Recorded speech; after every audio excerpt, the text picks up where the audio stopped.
السلام عليكم. في الشارع، في الدار، في الكار، في القهوة، وين تمشي وتوصلك رجليك كل يوم تسمع سب، شتم، كلام جنسي، كفر، يعني عنف لفظي في بلادي تونس. واللي شد لك انتباهك اللي الكلام الزايد هذا ما عادش حق على الرجال، بل حتى النساء والصغار، أنثى وتكرم.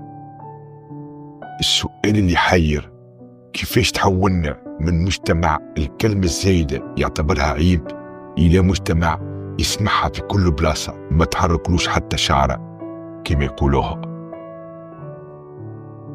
اليوم في بودكاست درة وبطلب من بعض المتابعين اللي ولات عندهم فينا الثقة يحبون نزيدوا فقرة غير أصل الكلمة، وهي فقرة تحت المجهرة، اللي اليوم باش نسلطوا فيها الضوء على ظاهرة الكلام الزايد اللي تهدد تماسك أسرنا ومجتمعنا.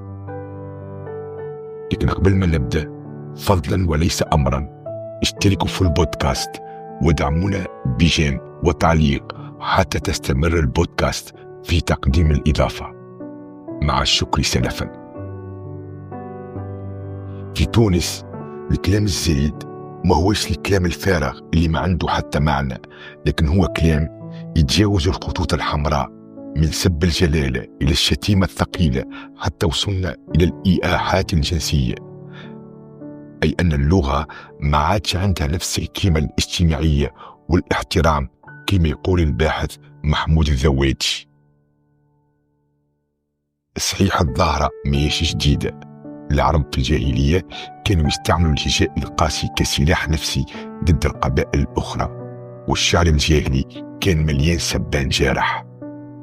وصحيح زادة إلي الحضارات اللي مرت على تونس كل واحدة خلت أثرها في السب والتجريح، وبرشا باحثين يقولوا الأتراك والفرنسيس بالذات خلونا موروث خايب برشا من الكلام الزايد كما يقول الباحث جلول عزونة.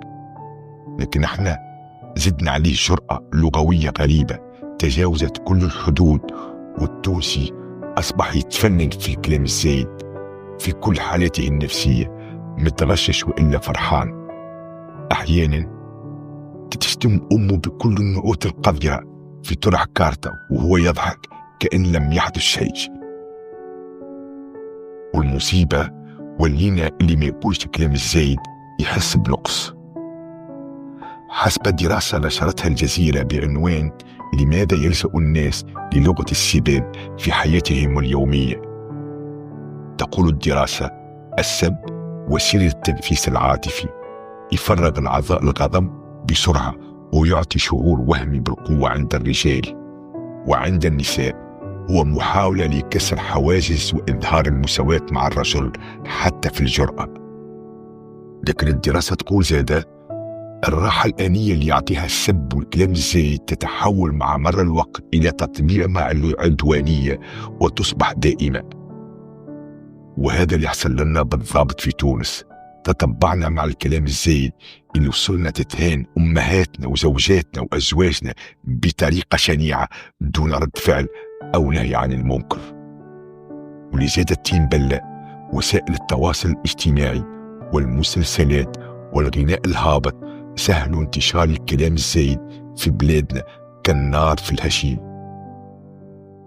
في آخر دراسة بعنوان العنف اللفظي داخل المجتمع التونسي، لقاو أنه الأسباب ترجع لتراجع والسقوط المدوي لدور العائلة والدين في الرقابة وأضعف الواعز الاجتماعي، شد عليهم الضغوطات النفسية الناجمة عن وضعية اقتصادية هشة.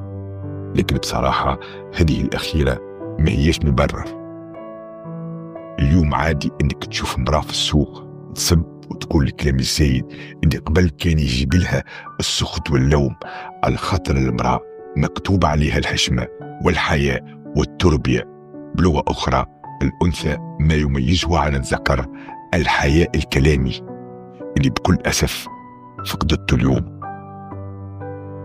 يا تونسي، الكلام الزايد عمره ما كان قوة، بالعكس هو ضعف. القوي هو اللي يعرف يوزن كلامه ويحافظ على هيبته واحترامه الروح والغيره. التونسي الكلام الزايد لغة تولد العنف وتدمر الذوق العام.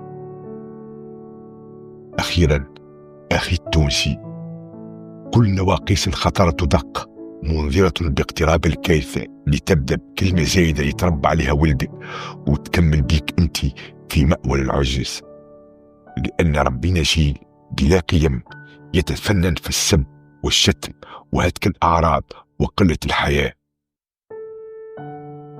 وانتوما توا شنو رايك؟ ما عندكمش حل. شكرا على المتابعة والاهتمام، وإلى اللقاء في تحت مجهر أخرى.